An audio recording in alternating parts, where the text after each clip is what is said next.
Donc on va essayer de tout placarder là et ce soir on va les attacher. J'espère que ça va tenir en fait. Prendre toutes les précautions possibles pour éviter la casse. Sur la terrasse de ce restaurant, les chaises et les tables sont déjà pliées. Les services vont être adaptés. On va assurer le service du midi et je pense qu'à partir de 17h, on va ramasser et puis on va fermer le restaurant. Et comme ça, le personnel va pouvoir rentrer à la maison tranquillement dans des bonnes conditions. Un café pour Jean-Pierre avant de rentrer chez lui s'abriter. Tout ce qui peut voler, on l'a rentré dans la cave, enfin voilà qu'on prend. Puis je crois que la ville de Concarneau, c'est pareil. Un arrêté municipal vient justement d'être pris. Fermeture de la fête foraine à partir de ce soir 18h. Vous commencez à démonter avant?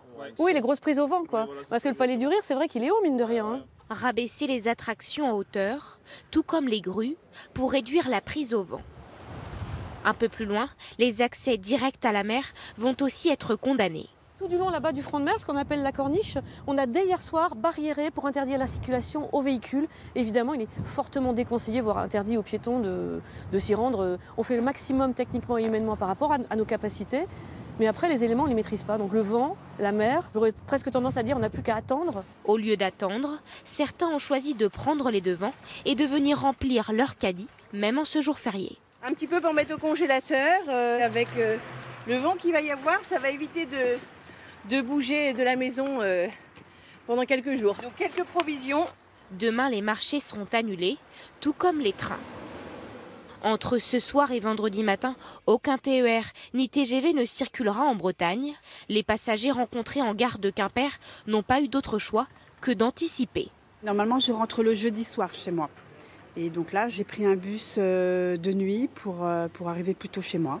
L'aéroport de Brest aussi va fermer ses portes à compter de ce soir 17h, heure à partir de laquelle la Bretagne se retrouvera presque coupée du monde. Et bien sûr, parmi les territoires en première ligne, il y a les îles bretonnes, 14 000 habitants qui s'apprêtent à vivre coupés du monde pendant plusieurs jours ou qui qui se dépêchent de regagner le continent avant que les navettes ne restent au port. À Douarnenez et à Brest, Bruno Bois-Robert et Julien Desniel.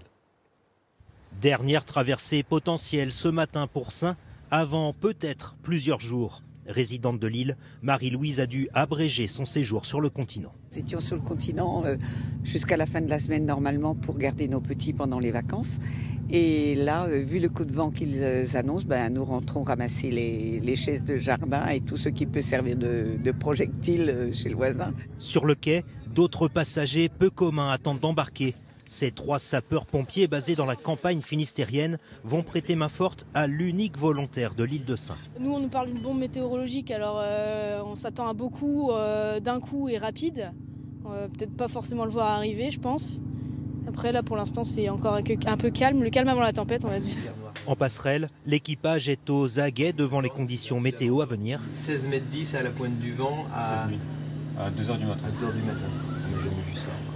On a envoyé déjà depuis hier des risques d'annulation sur les 4 prochains jours. Donc ce qui est un petit peu problématique pour nous, c'est que c'est la fin des vacances scolaires. Donc il y a beaucoup de familles sur l'île de Saint. Donc on va avoir beaucoup de familles à rentrer. On a une centaine de passagers prévus. Si ce matin la météo est encore clémente sur le continent, cela souffle déjà bien au large, comme ici à Molène, où ses habitants nous font parvenir ces images. Quelques images du départ du bateau. On se prépare au coup de vent. Tout le monde va rentrer ou va finir de préparer le jardin, la maison.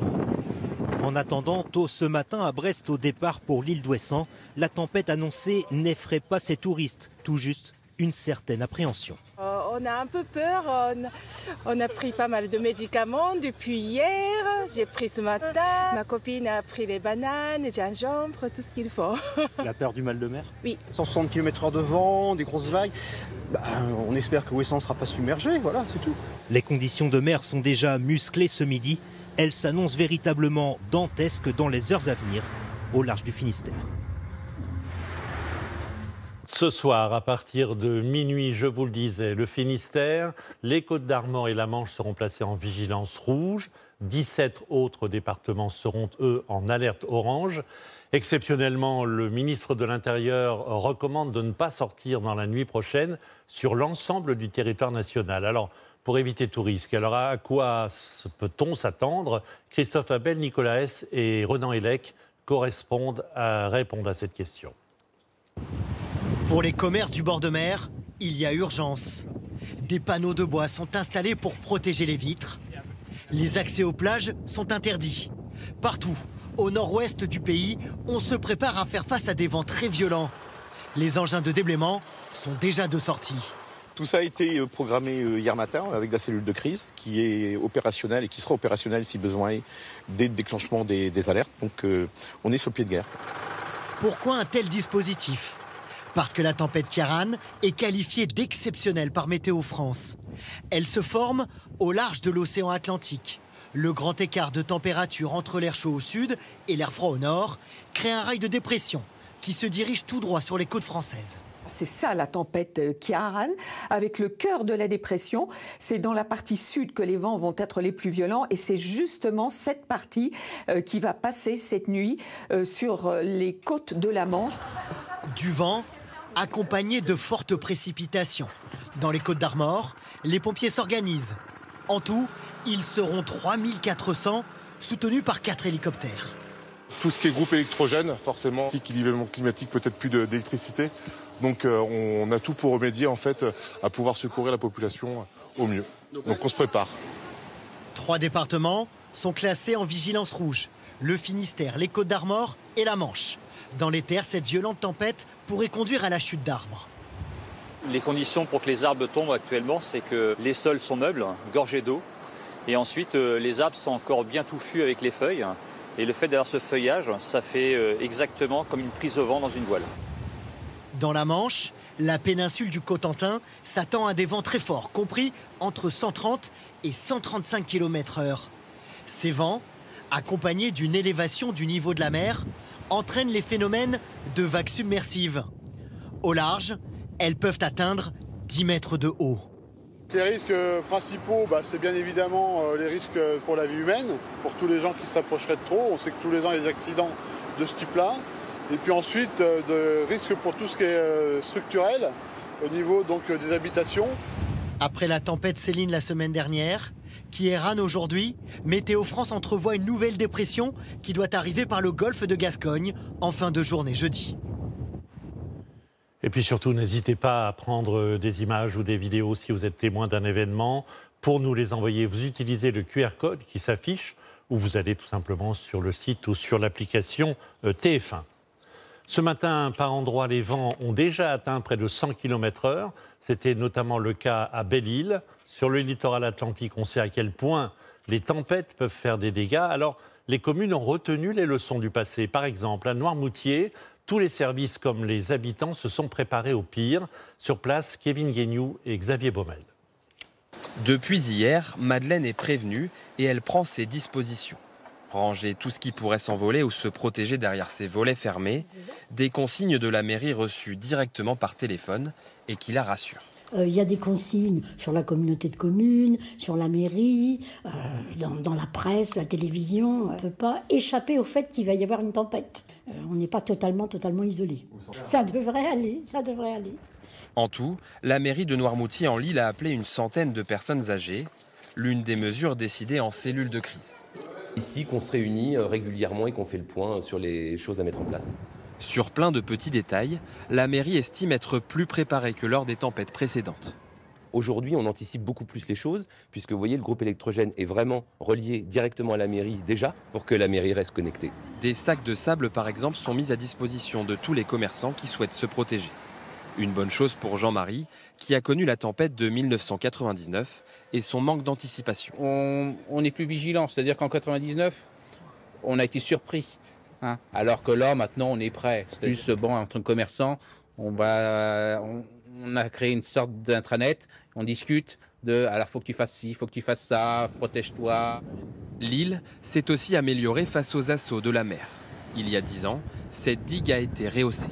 Vous avez les rehausses après 76, et puis la rehausse après Xintia ici, qui a été posée par-dessus pour rehausser les digues. Donc c'est en permanence qu'on est obligé de s'adapter au changement climatique désormais. Dans cette même digue, la tempête du week-end dernier a créé une brèche, et là encore, il a fallu vite réagir. Avec Xintia, on avait moins cette culture du risque, elle n'aurait peut-être pas été colmatée dans les 2 heures, et donc on n'aurait pas pu sécuriser l'ensemble des habitants aussi vite qu'on l'a fait. Depuis les années 2000, la communauté de communes a investi 7 millions d'euros pour faire face aux tempêtes. Vous le savez, c'est la nuit prochaine qu'on attend les plus fortes rafales. Vous allez le voir sur cette carte avec des vents de 140 à 170 km/h sur les côtes bretonnes, 130 km/h à l'intérieur des terres. Du côté du bassin d'Arcachon, on s'apprête donc à vivre une deuxième tempête, quelques jours seulement après le passage de Céline. Elle a déjà provoqué d'énormes dégâts dans les parcs à huîtres. Alors, les ostréiculteurs tentent maintenant d'anticiper comme ils le peuvent les prochains coups de vent, mais vous allez voir, ils sont inquiets. En Girondiel, Chambon et Alexandra Viera. Arraché le week-end dernier, ce bout de ponton s'est échoué une cinquantaine de mètres plus loin. Thomas tente de le fixer provisoirement.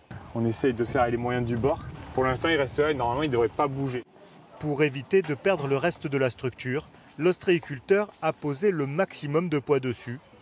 Il espère que la nouvelle tempête fera moins de dégâts. Essayer de préserver ce qu'on a réussi à sauver. Parce qu'en fait, le but, c'est de reprendre l'activité le plus vite possible. Après les tempêtes. Voilà, parce qu'il y a Noël qui s'approche, donc on a quand même du boulot, donc on n'a pas trop de temps à perdre. À l'intérieur des cabanes de dégustation, l'eau de la dernière tempête a endommagé les congélateurs et les chambres froides. Donc on peut voir que ça atteint malheureusement les moteurs. Pareil en fait sur le congélateur là-bas. Le sol était plus blanc mais était noir en fait, rempli de vases et d'algues. Toute la marchandise a été jetée, mais il faut encore rester vigilant. On a tout nettoyé une première fois et puis on recommencera si besoin. Donc oui, c'est angoissant de ne pas savoir en fait ce qui va nous arriver. Dehors, cette entreprise sort des bateaux de l'eau en urgence. On essaie de sortir le maximum de bateaux. Parce qu'il y a un coup de vent prévu pour demain. Ouais, là on le fait le jour, la nuit. Il y a 2 marées par jour, on essaie de les faire au maximum, d'en sortir le maximum. La tempête du week-end dernier a aussi détruit une partie des parcs à huîtres du banc d'Arguin, comme le montrent ces images filmées par des ostréiculteurs hier. Ils tentent de sauver leur production. Sous 50 cm à 1 mètre de sable, les huîtres ne peuvent plus respirer. J'aurais tendance à dire c'est comme un tremblement de terre. Un humain qui est sous la terre, il ne reste pas très longtemps en vie. Pour lui, c'est la même chose. Et donc, c'est des centaines de tonnes de pertes d'huîtres. Mais le temps presse. La tempête Kiran devrait arriver demain sur le bassin d'Arcachon et compliquer les opérations. Évidemment qu'aujourd'hui, tout le monde va tenter d'y aller. Je pense qu'aujourd'hui, c'est peut-être encore jouable. Demain, ça sera peut-être beaucoup plus compliqué. On part d'ici une petite heure. Là, on le voit, la mer est très haute. Olivier, comme de nombreux autres ostréiculteurs, sera toute la journée sur le bassin pour sauver le maximum d'huîtres d'ici ce soir.